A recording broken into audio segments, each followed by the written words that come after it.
Gas ಪರಿಸ್ಥಿತಿ ಹೆಂಗಿದೆ sir? ಜಾಸ್ತಿ ಇದೆ. 1 ಲೀಟರ್ 120 ರೂಪಾಯಿ ಸಿಗ್ತಾ ಇಲ್ಲ. ಹಂಗನ ಕ್ಯೂ ನಿಂತ್ಕೊಂಡು ತಗೊಬೇಕು. ತುಂಬಾ ಕಷ್ಟ ಇದೆ. ಪ್ಯಾಸೆಂಜರ್ ಕೇಳಿದ್ರು ಕೊಡಲ್ಲ ಅವರು. ಇದು ಆಟೋ ಬೀಳ್ತಾ ಇದೆಯಾ? ಇದು ಓಲಾ ಒಬ್ಬರು ಹೊಡೆಯಲ್ಲ. ಬಾಡಿಗೆಗಳು ಇಲ್ಲ, ಅದು ಕಮ್ಮಿನೇ, ಕಮ್ಮಿ. ಸಿಕ್ಕಾಪಟ್ಟೆ ಕಮ್ಮಿ ಆಗ್ಬಿಟ್ಟೈತೆ. ಹೆಂಗಿದೆ ಜೀವನದ ಪರಿಸ್ಥಿತಿ? ಅಯ್ಯೋ, ತುಂಬಾ ಕಷ್ಟ ಆಗ್ಬಿಟ್ಟೈತ್ರಿ. ಈ ಗ್ಯಾಸ್ ಇದು ಆದಾಗಿಂದ ನಮ್ಗೆ ಇದೇ ನಡೀತಾ ಇಲ್ಲ, ಬಿಸ್ನೆಸ್ ನಡೀತಾ ಇಲ್ಲ. ಓಕೆ. ಸಿಕ್ಕಾಪಟ್ಟೆ ತೊಂದರೆಯಲ್ಲಿದ್ದೀವಿ. ಏನ್ ಮಾಡೋದು ಅಂತ ಗೊತ್ತಾಯ್ತಾ ಇಲ್ಲ. ನೋಡಿ, ಆಗ್ಲಿ 2 ಅವರ್ ಆಯ್ತು ಇಲ್ಲಿ ಕಾಯ್ಕೊಂಡು. ಬಾಡಿಗೆನೇ ಇಲ್ವಾ? ಇಲ್ವೇ ಇಲ್ಲ. ಹೆಂಗೆ ಮತ್ತೆ? ಏನ್ ಮಾಡೋದು? ಅಂದ್ರೆ ನೀವು ಆಟೋನೇ ನಂಬ್ಕೊಂಡಿದ್ದೀರಾ ಅಥವಾ ಬೇರೆ ಏನಾದ್ರು ಕೆಲಸ ಮಾಡ್ತೀರಾ? ಇಲ್ಲ, ಆಟೋ ಮಾತ್ರ. ಎಜುಕೇಶನ್ ಏನೋ ಮಾಡಿದ್ರೆ ಒಳ್ಳೊಳ್ಳೆ ಕೆಲಸ ಸಿಕ್ಕಿರೋದು. ಇಲ್ಲ, ಮಾಡಿಲ್ಲ ನಾವು. ಎಜುಕೇಶನ್ ಇಲ್ಲ. ಮತ್ತೆ ಹೆಂಗೆ ಊಟ ಎಲ್ಲ ಹೇಗೆ? ಅದೇ ಇದು ಆಟೋ ಬಾಡಿಗೆಲ್ಲ ಮಾಡ್ಕೊಂಡು ಮಾಡ್ಕೊಂಡು ಜೀವನ ಮಾಡ್ಬೇಕು. ಉಳಿತಾಯ ಹೆಂಗ್ ನಡೀತಿದೆ? ಉಳಿತಾಯ ಇಲ್ವೇ ಇಲ್ಲ. ಇನ್ನ ಸಿಕ್ಕಾಪಟ್ಟೆ ಲಾಸ್ ಆಯ್ತಾ ಇದೆ. ಏನ್ ಮಾಡೋದು ಅಂತ ಗೊತ್ತಾಯ್ತಾ ಇಲ್ಲ. ಹೆಂಗಿದೆ ಆಟೋ ರೇಟ್? ಗ್ಯಾಸ್ ರೇಟ್ ಯಾವ ರೀತಿ ಜಂಪ್? ಸಿಕ್ಕಾಪಟ್ಟೆ 120 ರೂಪಾಯಿ 1 ಲೀಟರ್. ಎಷ್ಟಾಯ್ತು? 60 ರೂಪಾಯಿ ಇತ್ತು. ಈಗ ನೋಡಿದ್ರೆ 165 ರೂಪಾಯಿ ಜಾಸ್ತಿ ಆಗುತ್ತೆ. ಹೆಂಗೆ ಮತ್ತೆ? ಯಾರ್ ಕೇಳೋದು, ಏನ್ ಮಾಡೋದು ಅಂತ ಗೊತ್ತಾಯ್ತು. ಯುದ್ಧದಿಂದ ಎಲ್ಲ ಈಗ ವರ್ಕ್ ಫ್ರಮ್ ಹೋಮ್ ಮಾಡಿ ಅಂತೆಲ್ಲ ಹೇಳ್ತಾ ಇದ್ದಾರೆ. ನೀವ್ ಹೆಂಗ್ ಮಾಡ್ತೀರಾ? ಇಲ್ಲ, ನಾವ್ ಏನ್ ಮಾಡಕ್ಕಾಗತ್ತೆ? ಏನ್ ಮಾಡಕ್ಕಾಗಲ್ಲ. ಏನು ಮಾಡಕ್ಕಾಗಲ್ಲ.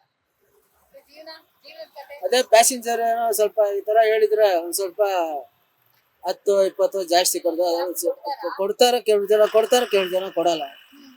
ಏನ್ ಮಾಡೋದು? ಹೆಂಗೆ ಮತ್ತೆ ಮುಂದೆ ಇನ್ನ ಕಷ್ಟ ಆದ್ರೆ ಇನ್ನ ಜಾಸ್ತಿ, ಇನ್ನ ಮುಂದಕ್ಕೆ ಇನ್ನ ಜಾಸ್ತಿ ಆಗಿದೆ ಕಷ್ಟ. ಇವಾಗಲೇ ಹೆಂಗ ಆಗ್ಬಿಡೈತೆ. ಅಲ್ಲಿ ವಾರ್ ನಡೀತಾರೆ, ಇನ್ನ ಇವ್ರು ಜಾಸ್ತಿ ಮಾಡ್ತಾನೆ ಇರ್ತಾರೆ. ಇಲ್ಲ ಇಲ್ಲ, ಏನ್ ಮಾಡಕ್ಕಾಗಲ್ಲ. ಎಷ್ಟು ಬೆಲೆ ಆದ್ರೂ ತಗೋಬೇಕು, ಓಡಿಸ್ಬೇಕು ಅಷ್ಟೇ. ಏನ್ ಮಾಡಕ್ಕಾಗಲ್ಲ. ಹೌದು, ಹೊಟ್ಟೆಗತಿ ಏನು? ಏನ್ ಮಾಡಕ್ಕಾಗಲ್ಲ. ದುಡಿಬೇಕು, ತಿನ್ಬೇಕು ಅಷ್ಟೇ. ಇಲ್ಲ ಅಂದ್ರೆ ಜೀವನ ಒಂದ್ ದಿವಸ ಹೋಗಿಲ್ಲ ಅಂದ್ರೆ ನಮ್ ಜೀವನನೇ ನಡೆಯಲ್ಲ.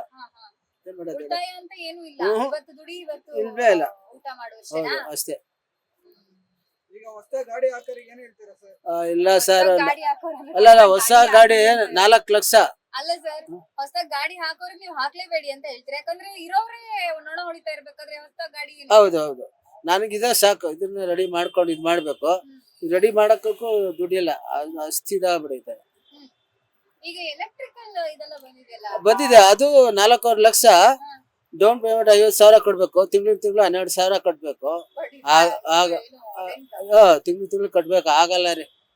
ಯಾರು ಹೊಸ ಗಾಡಿ ತಗೊಂಡು ಇದು ಮಾಡ್ಕೊಂಡು ಇರೋದಲ್ಲೇ ಅಡ್ಜಸ್ಟ್ ಮಾಡ್ಕೊಂಡು ಸಾಲ ಗಿಲ ಮಾಡ್ಕೊಂಡು ಒದ್ದಾಡ್ಬೇಕಾಗತ್ತೆ. ಹೌದು, ಅದೇನ್ ಮಾಡ್ತಾರೋ ಗೊತ್ತಿಲ್ಲ. ಅಷ್ಟ್ ಮಾಡ್ದೆ ಇಷ್ಟ್ ಮಾಡ್ದೆ ಅಂತಾರೆ. ಲೇಟೆಸ್ಟ್ ಹಾಗೂ ಇಂಟ್ರೆಸ್ಟಿಂಗ್ ಸುದ್ದಿಗಳಿಗಾಗಿ ಬಾಸ್ ಟಿವಿ ಕನ್ನಡ ಚಾನೆಲ್ನ ಸಬ್ಸ್ಕ್ರೈಬ್ ಮಾಡಿ. ಹಾಗೆಯೇ ಬೆಲ್ ಐಕಾನ್ ಪ್ರೆಸ್ ಮಾಡಿ. ಇದರ ಜೊತೆಗೆ ಫೇಸ್ಬುಕ್, ಇನ್ಸ್ಟಾಗ್ರಾಮ್, ಎಕ್ಸ್ ನಲ್ಲೂ ಮಿಸ್ ಮಾಡದೆ ಫಾಲೋ ಮಾಡಿ.